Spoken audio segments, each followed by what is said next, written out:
Ouais, tu pleures, mais t'auras pas bouffé. Voilà. Voilà. Hop. Bonjour, c'est Albert Dupontel, je suis réalisateur, je suis devant vous parce que je présente un film qui s'appelle 9 mois ferme et je suis très content de vous accueillir sur le site clap.ch. Voilà, bonne projection. On fait ça pourquoi? Parce que pour la première fois avec le numérique, on peut transbahuter un montage du film sur un Blu-ray. C'est évident qu'à une époque, partir avec 4 ou 5 bobines de films pour faire des démonstrations de films en province, c'était très, très compliqué. Donc le film, quand il a été à peu près fini, on va dire fin avril, une première version a été finie, je l'ai fait une première projection dans un petit club privé à Paris, Club 13 de chez Lelouch, en convoquant des gens par des réseaux sociaux qui ne savaient même pas ce qu'ils allaient voir. J'attache beaucoup d'importance à rencontrer le contradicteur au début, avant d'arriver devant vous. Et donc pour la première fois, croyez-le ou non, on a eu des réactions. En fait, avant, le film se déroulait dans un silence de mort. Les gens s'intéressaient au film, parce qu'ils n'étaient pas très nombreux, c'était 4-5, mais c'était pas l'aspect, jovial, n'était franchement pas flagrant. Là, on a vu des gamins qui commençaient à réagir, et donc ça m'a beaucoup interpellé, et j'ai dit, on va faire sous couvert de masterclass. Donc Albert Dupontel fait une masterclass. En fait, c'est bidon. Je me suis mis d'accord avec des exploitants. Et je venais avec le Blu-ray du film. Et donc l'exploitant disait, on poussait le vis jusqu'à dire il n'est pas là, il sera là après, alors qu'en fait j'étais là. Il sera là après, il est en retard, mais il vous a amené la vraie raison de sa présence ici. C'est pas un masterclass, c'est un montage de son film. Il veut vous le montrer, voilà. Et moi, je découvrais le film avec les gens qui découvraient le film. Je m'appelle Ariane Felder, j'ai 40 ans. Je suis juge d'instruction, célibataire et sans enfant. C'est une blague? Non, je suis une femme intelligente. Non, mais c'est pas possible. Vous avez une perception du film dans votre salle de montage qui finit par devenir extrêmement subjective, la vôtre. Bon, ça on comprend, ça on comprend. Et tout d'un coup, vous mettez devant des gens mais qui sont très très loin de votre histoire, de votre gamberge. Et forcément, le film prend une tonalité, une couleur qui est très différente. Donc moi, je voulais entendre ça. Donc ça a marché pendant à peu près 5-6 villes. Après, sur les réseaux sociaux, ça s'est su que le film était présenté. Donc tout d'un coup, on est passé de 100 personnes à 300. Quelqu'un avait fuité. Mais n'empêche que les réactions des gens sur un support qui était très modeste, puisque forcément, on était en Blu-ray, donc c'est 2.0 en termes de son, c'est pas étalonné. Mais les réactions des gens étaient intéressantes. Pas pour savoir s'ils riaient ou ils riaient pas. C'est au-delà de ça. C'est quelle est l'écoute, quel est ce qui profondément les intéresse ou pas, où est-ce qu'ils décrochent et tout. Voilà. Et il y a des scènes qui étaient dans le film avant, notamment des scènes qui faisaient allusion au fait que le personnage de Sandrine n'avait pas vu son père et tout, ça conditionnait. Tout ça, ça a disparu parce que tout d'un coup, le film, j'ai bien vu, crée une attente, et cette attente, je me devais de la respecter. Donc quand il y a le coup de club de golf au début, tout d'un coup, le film prend une couleur qui est assez efficace, qui fait assez peur, qui surprend les gens, et cette couleur-là, elle existe plein d'endroits dans le film. Simplement, je me suis borné à rétrécir un petit peu le temps pour passer d'une couleur à une autre. Voilà, c'est tout. Et ces projections m'ont montré où l'écoute des gens se situait. Et j'en ai tenu compte, parce ce qui m'intéresse, c'est de garder le lien avec les gens. Mais il y avait des choses qui les amusaient, comme par exemple les postillons de l'avocat. Moi, ça ne m'amuse pas que ça les amuse. Donc j'ai coupé ces postillons en numérique, on a gommé tous ces trucs-là. Il y a une nuance, vous comprenez ce que je veux dire? Oui, voilà. tout à fait. Donc l'intérêt, c'est ça, c'est de peaufiner son travail. Et même là encore, quand je le revois, je l'ai revu hier soir, il y a encore des 2-3 plans, je dis, merde, j'aurais peut-être dû simplifier un petit peu ici ou là. J'ai toujours eu peur d'être victime d'une erreur judiciaire. Ça, c'est une névrose personnelle. Et plus précisément, j'ai vu le 10e chambre instant d'audience de Deux Pardons, qui m'a beaucoup frappé, beaucoup ému quand j'ai vu ça il y a quelques années. Et de la même façon, j'avais vu Délit flagrant il y a 15 ans, j'ai vu ce documentaire, et Deux Pardons, comme un cinéaste comme Ken Loach, ose la vérité et la simplicité, ce qui n'est pas mon cas. Mais en tout cas, ça recèle de choses très vraies et très touchantes. Donc voyant ce film, voilà, j'ai commencé à gamberger, et en imaginant une histoire d'amour improbable entre une juge et un jugé. Mais on part de loin, hein, parce que c'est quand même un documentaire, si vous l'avez vu, ou je vous recommande en tout cas, qui est très sérieux. Et voilà, et puis après, on bâtit un truc qui est une histoire d'amour. Au départ, c'est une histoire d'amour qui est improbable. Voilà, comment une juge aussi rigide, aussi idéaliste et tout, va-t-elle pouvoir être, ne serait-ce que touchée, émue par ce type qui est soi-disant un taré débile, puisque c'est comme ça que lui-même il est presque prêt à accepter cette définition. Vous voyez, donc voilà, c'est toujours pareil, il y a des points communs dans tous mes films. Tous les gens que je raconte sont des gens qui sont perdus, mais ils ne le savent pas forcément. Il y en a chez qui c'est flagrant, en l'occurrence Bob Nolan, mon personnage. Il y en a chez qui c'est moins flagrant, comme cette juge, elle n'a pas perdu, elle a réussi, elle est brillante, elle a réussi, elle va être présidente de machin, etc. Sauf que humainement, elle est complètement perdue. Elle a perdu ses repères sensuels, ses repères affectifs, elle a tout perdu. Voilà, c'est ce que ça raconte. C'est plus qu'important, c'est des histoires d'amour, dans le fond, que j'essaie de raconter, même si ça peut paraître des fois un peu bizarre, mais Bernie, la scène la plus gonflée du film, je trouve, c'est la scène d'amour dans Le Transformateur, elle est hautement improbable. Donc moi, l'idée, voilà, le raisonnement, c'est de dire, tout ce qu'on est vient de l'enfance, j'en suis certain, et tout ce dont on manque, c'est de l'amour. Mais l'amour, ça peut être de l'amour de soi, l'amour de ses collègues, l'amour physique, c'est sans arrêt ce truc. Et l'autre là, le père, vous avez pensé au père? Il est taré et débile. Si vous entendez. La femme est plus ou moins importante. Depuis le vilain, j'ai l'impression que la femme, c'est d'abord l'histoire de cette femme auquel vient se greffer un trublion. Mais voilà, y a pas, j'aimerais vous dire que je maîtrise tout, en fait je maîtrise pas tout. Je n'ai que des impulsions, un peu comme un serial writer, c'est un mec. Il y a une phrase de Houellebecq dans un de ses bouquins où il dit l'auteur est soumis à ses pulsions beaucoup plus qu'on l'imagine. Et c'est assez juste en fait, c'est que tout d'un coup on écrit, et là je suis sur un nouveau sujet, pourquoi ce truc-là je sais pas, je vois déjà que je recommence à parler toujours des mêmes thèmes, mais j'ai envie de raconter cette histoire. Voilà, et c'est cette envie qui pousse. Il n'y a pas de truc froid, je vais faire un film sur la justice, je vais faire un film sur... Ça se passe pas comme ça, malheureusement. Tout d'un coup, vous dites, ah ben voilà, j'ai une pierre d'entrée dans cette démonstration d'histoire d'amour improbable, voilà, encore une qui pourrait être chouette. Et le décorum, bien sûr, bah, c'est la justice, voilà, mais c'est pas un pamphlet sur la justice. La justice a pas besoin de moi pour être ridicule, ni les policiers, ni quoi que ce soit. Vous comprenez ce que je veux dire? Ils ont suffisamment leur travers, leur déviance, leur dysfonctionnement. Donc je prends un décorum, et vous pourriez me dire, effectivement, mais vos décorums, c'est toujours un monde qui va pas bien. Ça, c'est vrai. La banlieue d'Amberny, c'est une banlieue qui est vraiment sinistrée. Elle existe, c'est un peu un cliché, ça, c'est vrai. Mais je m'appuie de ça parce que c'est de ça dont je veux parler. Mes personnages vont bien se mouvoir dans ce milieu-là parce qu'ils sont en crise. Si ça commence dans un milieu où il va bien, le décorum derrière est moins intéressant, il est moins aigu, il les oppresse moins. Là, ça les oppresse, ils sont oppressés, parce que elle a une vraie ambition, lui, il y a le temps qui passe, vous comprenez? Donc ce décorum, il est vraiment utile, mais c'est pas précisément de ça dont je veux parler. Ce que je veux parler, c'est cette histoire d'amour improbable entre ces gens. Et c'est un accident en fait heureux, mais un vrai accident, parce que je voulais faire le film en anglais au départ. Terry Gilliam m'ayant dit un échec en anglais voyage plus qu'un succès en français. C'est malheureusement le cas le drame de notre culture, parce qu'aujourd'hui, à part la Belgique et la Suisse, on voyage pas beaucoup. Alors je fais une parenthèse, d'ailleurs, j'ai appris il n'y a pas longtemps que quand ils ont pris la décision aux États-Unis de choisir un langage officiel, Washington et ses potes, quand ils ont créé la Constitution, ils ont fait un vote et l'anglais a gagné devant le français par une voix. Donc j'aimerais bien savoir quel enfoiré qui a fait basculer le cinéma français dans la totale marginalité, parce que ce jour-là, il nous a condamnés. Ça serait un sujet de film intéressant de retrouver les ancêtres de ce mec et dire vous vous rendez compte, les conséquences et tout et tout. Voilà, j'ai un copain que ça pourrait intéresser. Bref, je ferme ma parenthèse. Donc fort de cette idée, et puis étant en plus sensible au cinéma anglo-saxon qu'au cinéma français dans mon éducation de cinéma, j'avais commencé en anglais avec Emma Thompson, voilà, et à qui j'ai présenté le film bientôt à Londres d'ailleurs. Et puis la production c'était compliqué, on avait beaucoup moins de sous, il fallait aller au Luxembourg, enfin je pouvais pas avoir les prérogatives qui sont les miennes et les seules que je demande, c'est avoir une liberté totale d'action. Donc je suis revenu en France, j'ai vu une pléiade d'actrices et je n'ai jamais trouvé ce que je voulais, jamais. Et au mois de mai 2012, j'ai dit à la production, j'arrête, je ne trouve pas, je pense que ce rôle n'existe pas, je pense que c'est un rôle qui est virtuel. C'est une idée, mais ça n'existe pas.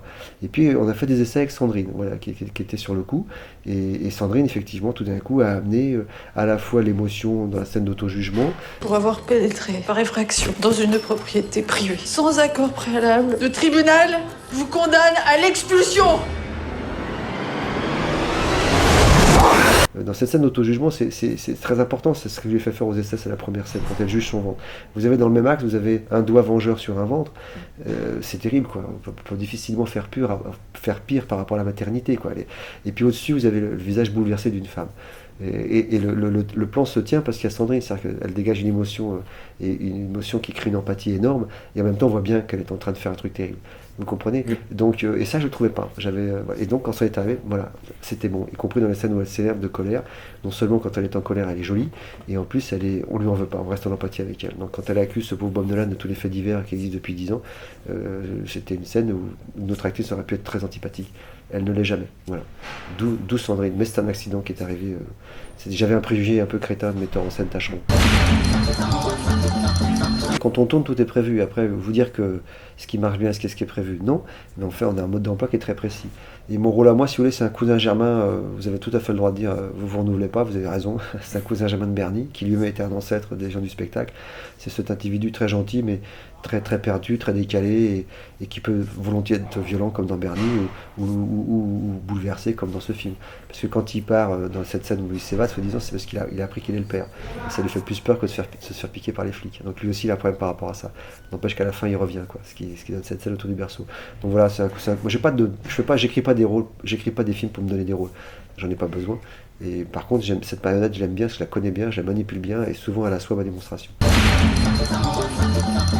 L'histoire vous dicte ce que vous devez faire. Si vous voulez. Alors dans le village, j'entendais, oui, mais alors c'est pas trash comme dans Bernie. Bon, attendez le prochain. Celui-là, ils sont contents parce que là, il y a un pauvre monsieur qui se fait charcuter. C'est un accident. Ça fait 3 semaines qu'elle a fait pipi, il fait un énorme jet qui fait un énorme corrige. Il glisse dans son pipi. Tous les objets tranchants, ils partent en l'air.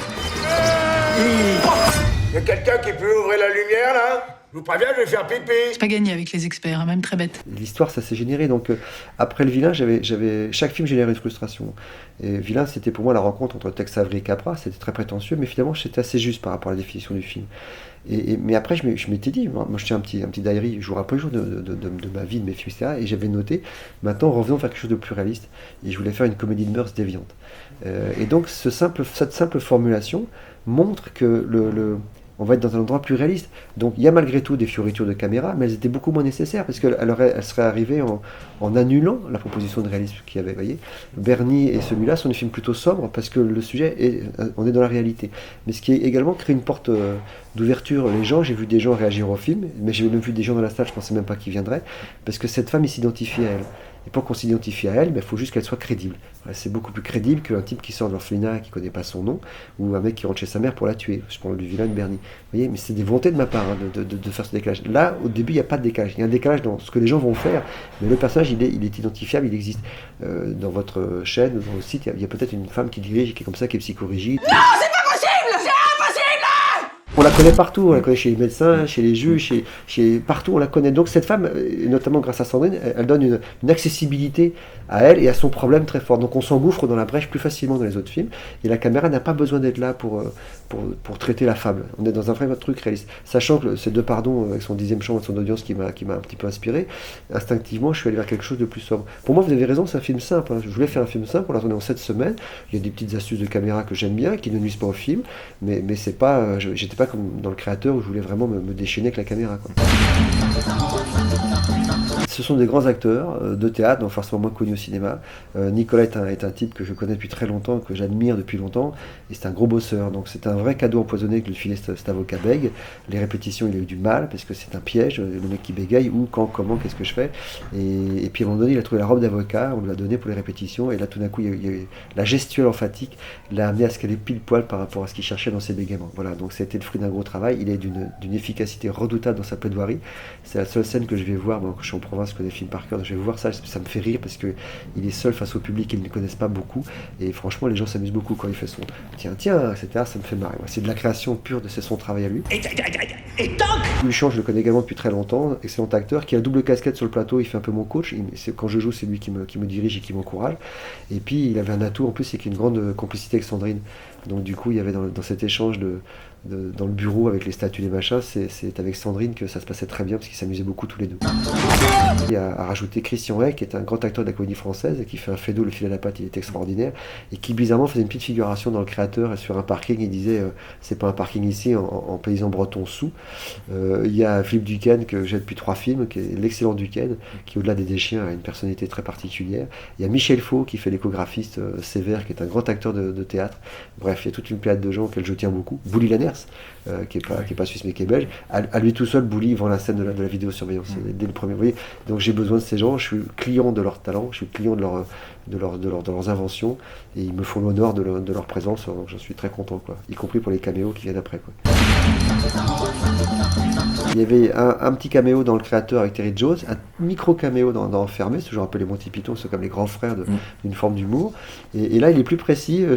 J'avais imaginé ces scènes dans les petits spots télé, ce qu'on appelle des retakes, c'est des scènes qui ont été tournées longtemps après la fin du tournage, et j'avais imaginé ces scènes qui étaient intéressantes, et j'ai dit il y a de la place en fait pour de la comédie, donc j'ai écrit toutes les petites scènes en disant je vais proposer le sourd et malentendant à Jean, le Charles Minson à Terry, et puis le présentateur de la BBC qui est chauve, c'est Ray Cooper, qui est un percussionniste de légende, qui était le batteur de Clapton et compagnie, et qui connaît bien les Monty Python parce qu'il a produit pour George Harrison, il a produit David Bryan. Donc voilà, donc c'était, et de les avoir sur le plateau, moi c'est quelqu'un que je suis allé voir avec Elton John quand j'étais môme, Ray Cooper, quoi. Et de les avoir sur le plateau, ça me touche, mais au-delà de ça, ils ont un vrai truc à défendre, et ils le défendent bien. Ray Cooper répétait son texte à la pause déjeuner, il ne veut pas venir déjeuner avec nous. Terry est arrivé en me disant je vais le faire avec l'accent texan, et s'était foutu un triangle sur le front. Ils sont pas venus ouvrir une porte, ils sont venus vraiment faire une interprétation, et Jean est arrivé en me disant je suis fatigué, je sais pas vraiment répéter, et puis son truc était à la perfection. Voilà, donc et puis il y a Yolande Moreau aussi qui fait, il y a Yann Gaspard Noé, Yann Coudon, enfin bref, c'est des gens dont j'ai besoin artistiquement et humainement, et professionnellement, je les estime tous beaucoup, et j'ai beaucoup d'admiration pour eux, donc je prends ça comme un hommage à leur présence.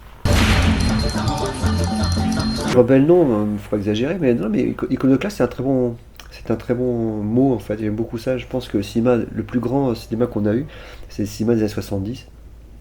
la société était en meilleure santé économique, en tout cas les gens étaient moins inquiets. C'était après 68, les jeunes prenaient le pouvoir, et donc il y a eu à peu près 10 ans comme ça, 70-80, où les auteurs se sont exprimés. Et les auteurs sont souvent iconoclastes. Et l'excellence de ces années-là, c'est que le public suivait. Un film comme Kubrick, Orange Mécanique, a fédéré plusieurs millions de spectateurs. Les Valseuses, pareil. C'est des films aujourd'hui, aussi talentueux soient-ils, je ne suis pas sûr qu'ils fédéreraient autant de curiosité de la part du public. Donc l'iconoclastie est un mot pour moi, un joli mot, voilà, qui traduit bien la curiosité intellectuelle du public, l'iconoclastie. Et donc des fois, elle favorise les iconoclastes. Voilà. Et non, je suis un grand fan de Gustave de Benoist. Quand ils ont fait leur premier film, là, Altra, j'étais absolument halluciné. Et alors après, c'est un hommage. Moi, si j'ai fait Le Grand Soir, c'est par hasard. Je veux plus trop faire l'acteur, donc là, je ne peux pas refuser, parce que c'est vraiment... Il parle de choses, je pense, même Gaspard Noé, il parle de choses qui nous touchent, mais très différemment. Vous voyez, c'est ça. Gus et Benoît, ils m'ont toujours dit, ils n'aiment pas mes films. Ils me disent, enfin, ils aiment pas trop. Ils disent, ouais, ça bouge tout le temps, machin, etc. On peut faire ça, mais je comprends. Ils ont raison, ça m'empêche pas d'aller chez eux et d'aimer leur travail. Mais le propos, ce dont ils parlent, à savoir les gens un peu à la marge, un peu perdus, moi, je me sens très en compassion avec ça depuis Bernie, c'est clair, quoi. Et puis Yann, lui, la caméra lui aime bien, donc c'est encore autre chose. Gaspard, sa polarité sexe et mort, je la comprends. Et j'étais très honoré de faire un petit truc dans son film. Enfin voilà, quoi, il y a une cohérence en tout cas. Famille, je sais pas, mais il y a une cohérence à ce que ces gens se connaissent. Puis en plus, c'est un peu la même génération aussi, on commence à être des vieux maintenant. Donc, voilà.